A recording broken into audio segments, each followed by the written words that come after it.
If you are a high achiever or an ambitious woman, I'm willing to bet that you have come across some form of stress, fatigue, or burnout in your life. And today, in this episode of the Essence Shown podcast, we're going to dive into what burnout is, how you can identify the symptoms for yourself, and how you can actually get to the root cause of what's causing your burnout so that you can begin healing that from the ground up to actually get you out of that cycle for good.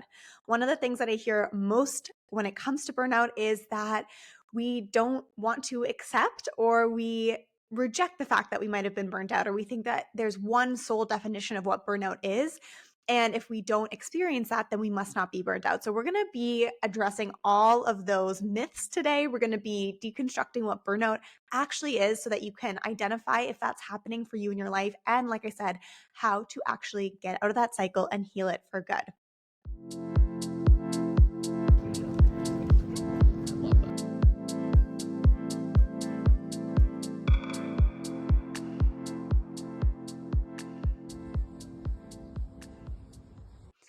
Welcome back to the Essence Shown podcast. I am your host, your flow CEO, your cyclical success coach and NLP practitioner, Olivia Heine. I am so grateful that you're here. Thank you for being here. Thank you for being part of this beautiful community that we're building here.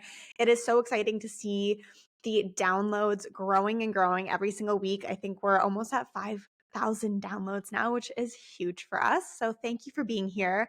With that being said, if you are new here, make sure you hit that subscribe button or that follow button. And if you're returning and you have yet to do that, what are we waiting for? Let's hit that button. Let's subscribe. Let's follow along. Let's be part of the community. I'd also love to invite you to leave a rating and review. If you enjoy this episode, leave one at the end. If you have been listening to the show for a while and you have some thoughts or you have some things to share, I deeply appreciate it. We deeply appreciate it. It helps this episode reach more people, or helps this podcast reach more people. And one of the things that we really focus on here is how to get to the essence of working like a woman in order to revolutionize the way that you do success.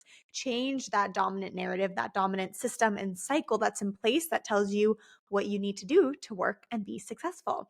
And when I say revolution, a revolution is never just one person. So although I am here creating this podcast and sharing this information and this wisdom and personal lived experience, and also my knowledge of what I've learned and studied over the years with you, the revolution can only happen when you take action on this. So being able to share this podcast with so many of you, but also for you to take these tools and implement them in your own life, means that you are activating this revolution further into your work life, into your family life, into your relationship with your partner, into your relationships with your colleagues, and to your relationship with time management and productivity and success, and all of those things that are affecting the way that you feel throughout your day and within your life. So one more time, like, subscribe, share, pass it along if you know someone who would love this. Leave that rating and review. And as always, if you leave a rating and review and you send me an email or a DM and screenshot that rating and review for me, I will send you a very special and exclusive meditation activation to dive deeper into this work. My meditation activations are renowned. That's not just me saying that. That is the feedback that we get. But this is an exclusive one. You can't find this anywhere online. You can't find it anywhere in my courses. This is just for my babies who give a little rating and review, and a way for me to say thank you. So let's get into the meat and potatoes of this episode. So one of the reasons why I really wanted to create an episode on burnout is because this tends to hold some of the greatest resistance when new women come through to work with me, to explore one-on-one coaching, to go into the courses that I offer. But also I see this conversation happen a lot in the online world. I hear this conversation a lot in friend groups or in the networks that I'm within, where we either downplay burnout because we don't really think that we're experiencing burnout, or we downplay our actual experience of burnout, even if we maybe acknowledge the fact that we're feeling burnt out. And so the first thing that I think is really important for us to do with this episode is to identify and define what burnout actually is, because I can resonate with this for myself personally where when I was going through my cycles of burnout, which I was stuck in for many years of overworking and hustling to the point where I was literally bedridden for 2 weeks because I had completely killed my adrenals. My energy levels were so low. My hormones were out of whack, all the things.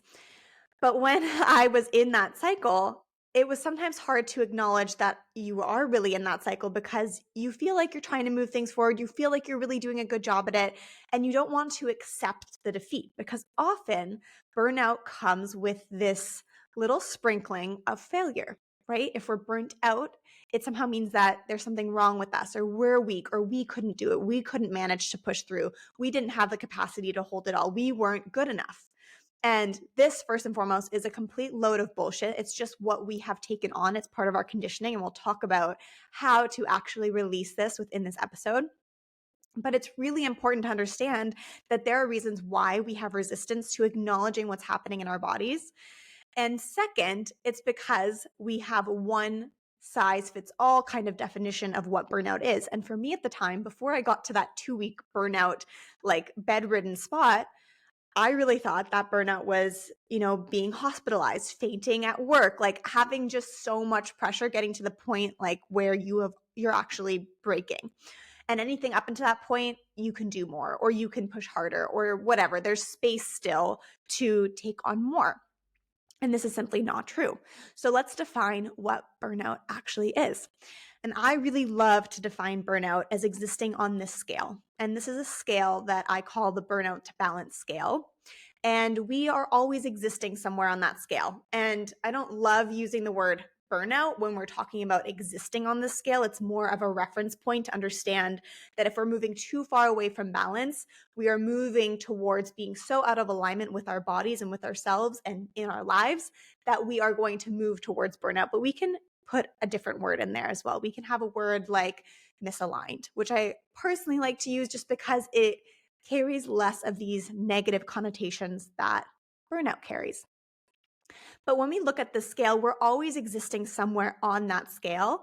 And just like the functions in our body, we're always just moving along on that scale, ideally around the space of balance in order to come back into balance. So we can even think of like balance being at the center of the scale and it literally being like this weight scale. And we want to just always kind of be coming back into the center of balance. And that's what the processes in our body do every single day. Every time there's a little bit of external stress, the body regulates to come back into that center balance point.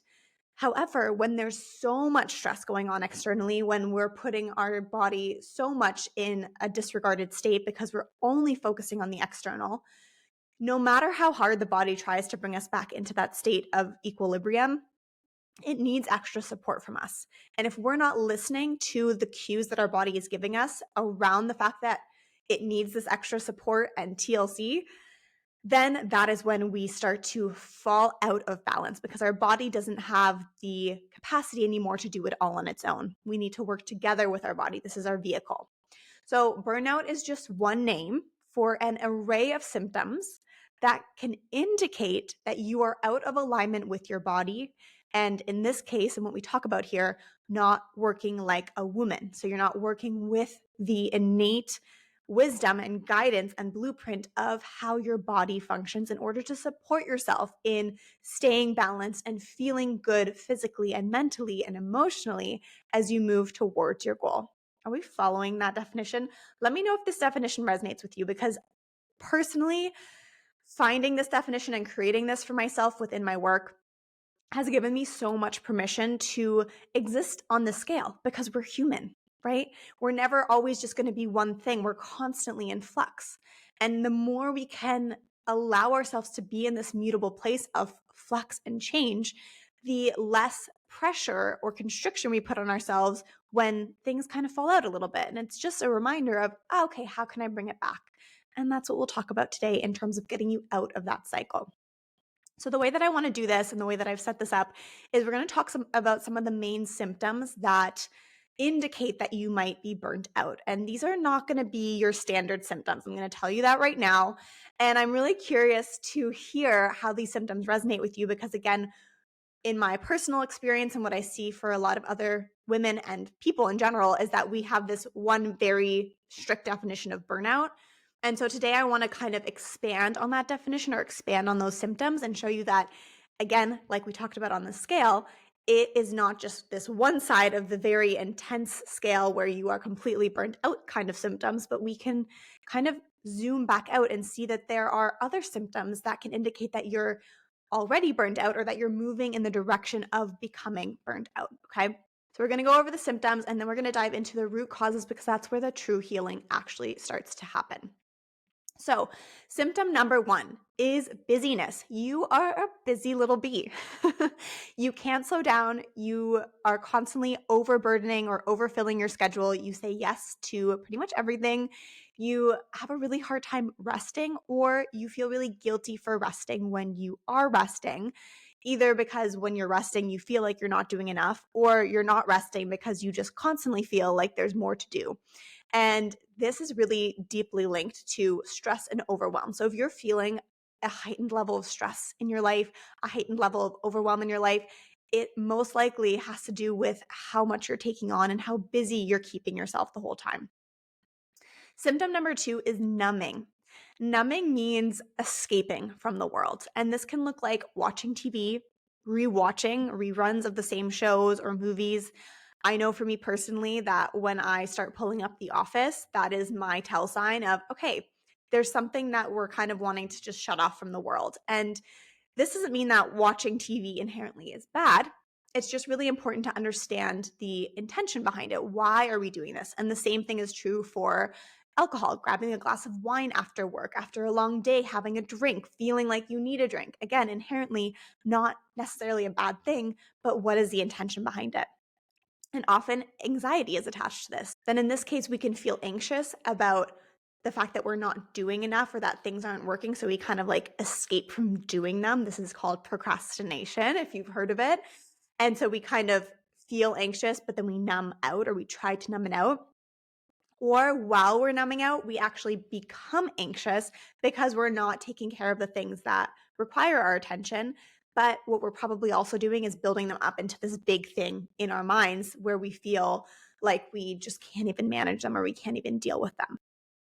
Symptom number 3 is exhaustion and fatigue. This is probably the most common symptom that we think about when we think of burnout, that we're just tired.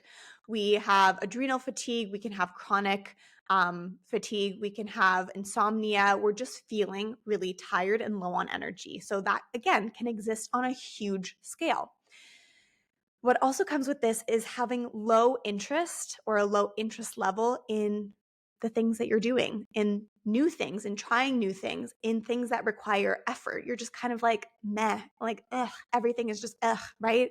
Nah, I don't feel like that, or I just don't have the energy for that. Symptom number 4 is overcommitting, or also lack of boundaries. So what happens here is you are quite literally burning yourself out because you are taking on too much. You're saying yes to too many things. You don't have clear boundaries in place. What this also tends to tie to is not having clear standards on either the kind of people that you accept into your life or the kind of projects that you're wanting to take on or the level at which you're at. So I see this a lot with leaders or with women in the workplace or even entrepreneurs where they're doing all kinds of tasks that they should really be delegating because they are actually at a new level or they are raising their standards, but it hasn't happened in terms of how they're taking on projects. So this is deeply tied to people pleasing and people pleasing tendencies. And we'll talk about the root cause of that in a moment. So again, these are very simplified, generalized symptoms. There are so many more symptoms that go into burnout, but I want to kind of pinpoint the main ones that I tend to see most of the time, and also the ones that are really important tell signs when we're moving in that direction towards burnout, and understanding that it doesn't need to be the most intense of symptoms for it to still be a symptom of burnout, or that we're moving in the direction of that scale. I also, just as a quick side note, really encourage to steer clear of affirming that you're burned out. So to do your best to Stay clear of making the statement of, I am burnt out, because those words are so, so powerful. And we don't want to associate that with your personality and with who you are when that's really just an external lived experience. It's not an innate quality of your being. Does that make sense? So we can say, like, there's feelings, there's qualities. I'm moving on that scale more towards burnout, but we want to be really careful to actually claim that for ourselves, even though we're acknowledging and validating where you're at in your body. Does that difference make sense? So let's talk about the root causes of these symptoms. And the reason why we want to talk about the root cause, and the reason why you want to get to the root cause of what is coming up for you around these symptoms, or where these symptoms actually come from, is because the way that you are responding to the situation, which is creating these symptoms, is simply showing us what your nervous system knows, and therefore what it considers safe, even if this thing isn't actually helping you. So even if this busyness and overdoing or numbing or the exhaustion that you're feeling isn't helping you, there's a pattern, there's a wiring happening in your subconscious mind that is telling yourself and your body to respond in that way, because that is what your nervous system considers to be safe. And everything that we do comes back to survival. The way that we show up, the way that we respond to things, it's about how we think we need to act in order to stay alive. So what we want to do when we talk about the root cause is to identify what that pattern is that we are doing that is making us feel safe, so we can change that pattern, okay?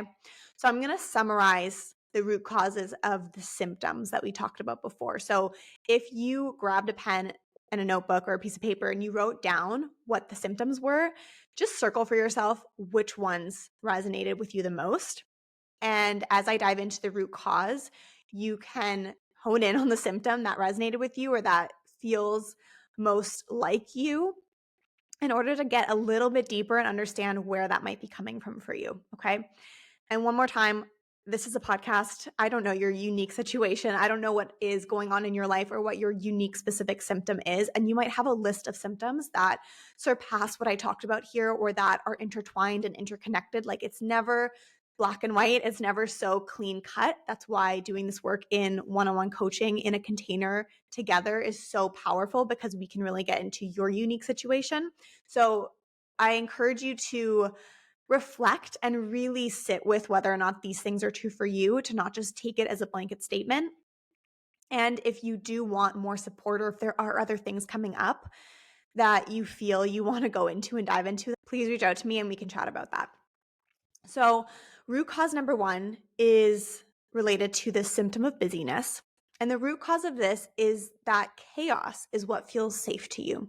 So you could have grown up in an environment or a household that was chaotic. Maybe there was yelling, maybe there was big T trauma, maybe there was little T trauma, maybe there was a lot of anger. Maybe there wasn't even anything externally that was heard, like there wasn't yelling, but there was always this underlying tension. So your nervous system has gotten used to this environment that was always chaotic, that was always unsafe in a way, because you're always waiting for the next thing. You're not sure what's going to happen. It was always a little bit shaky. And this is really linked to this fight or flight response in the nervous system to do something. So in your busyness, you're trying to control the chaos by doing, by staying busy, by trying to control and micromanage your schedule, or micromanage your partner's schedule or to-do list, or trying to stay on top of your team at work. Like, there's all these ways in which we stay really busy in order to enact some sort of control over a situation that feels chaotic. However, it's really important to note here that if that is true for you, and this is what has been safe for you, then it's going to feel actually unsafe to not be busy. It's going to feel unsafe to not have this kind of underlying chaos around you. And that's where going deeper and healing this is what needs to happen to get you out of this burnout cycle. Symptom number two of numbing and fatigue, so I'm combining those two together, relates to a root cause of a freeze response in the body. And what this relates back to most often is this need to play small or to make yourself small because it wasn't safe for you to be seen or to be heard. And if you've ever heard the phrase, maybe you've heard this personally, or maybe you've just heard this throughout your life, that children are meant to be seen, not heard. This is kind of that vibe where if you were really outgoing or authentic as a child and you maybe got shut down for it, or you got made fun of, or there was bullying, or there was a disregarding of that in your household, or maybe you started to learn that by staying quiet, you would receive more love and praise. What we then start to do is we numb out that authentic side of ourselves and we go into a freeze state. And again, this can also be tied to that chaos element where instead of fighting and doing and trying to control, you're freezing yourself because, like how animals do, you're playing dead. You're like, if I just don't move and no one sees me here, then maybe I'll stay safe. Okay. And then our final symptom and root cause, so overcommitting, lack of boundaries, and we kind of summarize that down into people pleasing, relates to the nervous system response of fawn response. So what this means in terms of root cause is that you most likely received validation growing up from being good or from doing things well, from doing good, okay? And what this ends up creating is this cycle where no matter how you're feeling, this love and validation is the most important thing to you. This is that primal survival response where as long as you're getting love and validation, you stay in the community. You're continuing to be supported. You're going to live another day, basically. So we basically learn to show up for other people and everyone else's needs first. This is people pleasing, quite literally, which makes us feel good because we're getting praise, love, acceptance, validation, etc. in return. But what we're actually doing is we're martyring ourselves and we're martyring our well-being for the sake of others feeling good.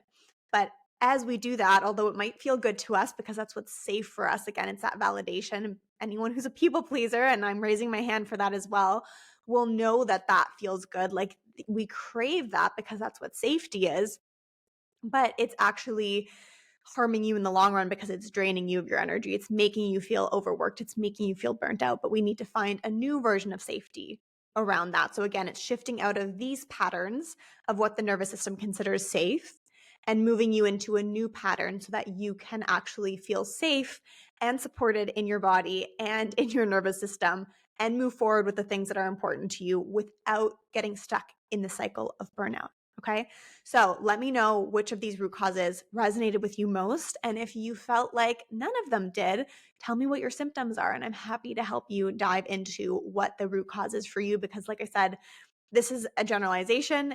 It's hard to go into everyone's unique situation on a 30-minute podcast. So there might be some intricacies that are coming up for you, and I'm here to support you in exploring those.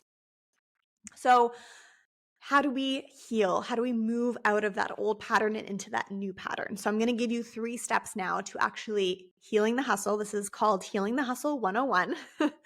And this is actually one of my one-on-one coaching containers where we go just into what is coming up for you in terms of these patterns around what you believe you need to do to be successful, around your burnout, around this hustling, so that we can get you into a work style that's actually supportive of your body and your mental and emotional well-being. But we're literally going to just condense it right now. So step number 1 is to get to the root cause. Whether or not you resonated with what I mentioned in terms of symptoms and root causes, I really encourage you to sit with this and to journal or meditate on this. What's come up for you around this? What feels true for you around this? What else might be coming up? What other things can you explore a little bit deeper?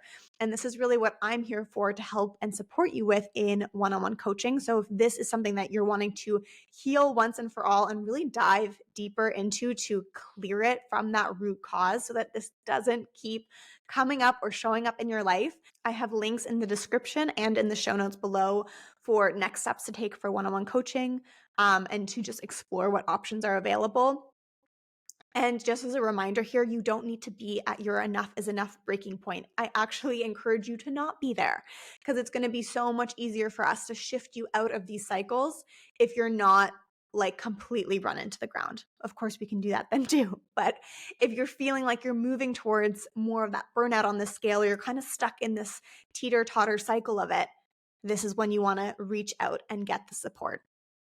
Step number 2 is to sync with your cycle. We haven't really talked about this a lot in this episode, but this is where the power of working like a woman and working with your unique internal cycle and the cycle of your body is going to be immensely supportive, because you may have down days and you may have days where you feel super energized, but it's really important to understand that your energy and your productivity actually ebb and flow within a bigger cycle in your body and in your life.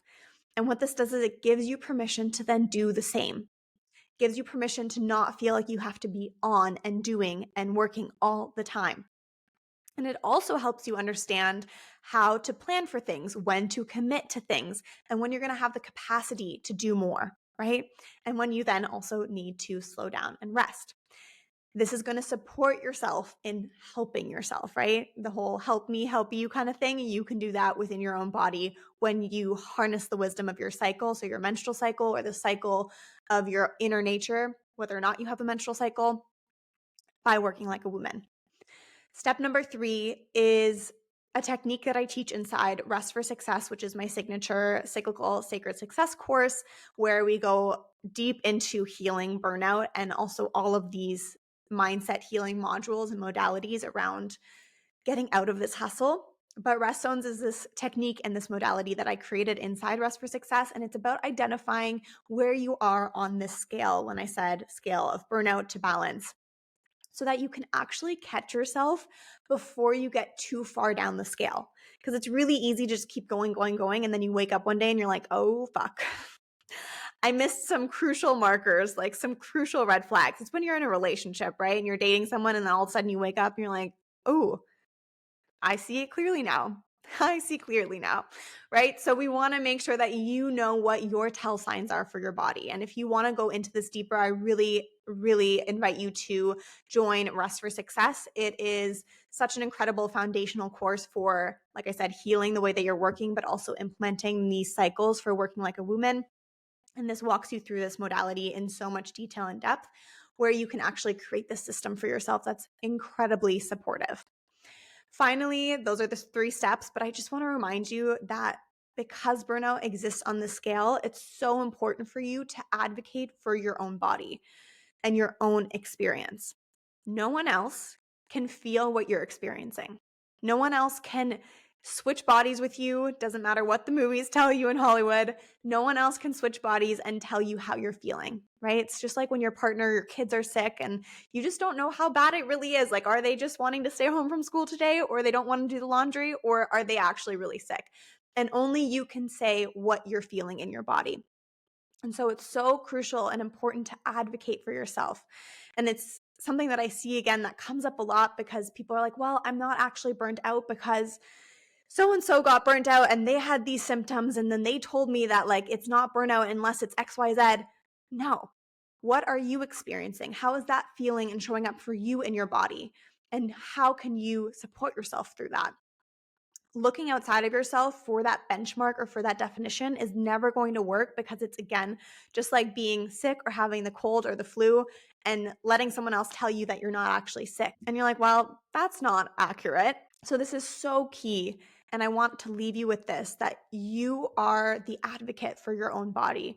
And it's so important for you to be discerning about what you need and where you're at, and to stand in your power enough to actually communicate that, to actually claim that for yourself, so that you can give your body what it needs so that you can feel better.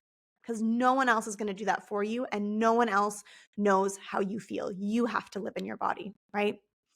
So I'm going to leave you with that. Let me know in the comments how this resonated with you. Let me know what your root causes, what your symptoms are, how you feel about the definition of burnout. If you've had a burnout experience, let's normalize what we are feeling. Let's advocate for ourselves. Let's share. Let's speak. When we give power to our experiences, we take the power away from those experiences controlling us. Okay. If you do want to explore one-on-one coaching, this is my jam. I love going deep into all of this mindset rewiring, healing work with my clients. So all of the links to take the next steps there are in the description below. You can explore Freedom Frequency, which is my long-term coaching container. This is where the magic happens, and you can book a flow consultation call to find out more, to see if we're the right fit, and to just dive a little bit deeper into what we would be healing and clearing for you. I highly recommend doing this. This work is so, so powerful, and this is the power of customizing it to where you're at. I'm going to end by saying one more time what I said before, that burnout is just one name for an array of symptoms that can indicate that you are out of alignment with your body and not working like a woman. So this is where you advocate for yourself and your well-being and your success. Okay, my loves, have a beautiful rest of your week, and I'll see you next time.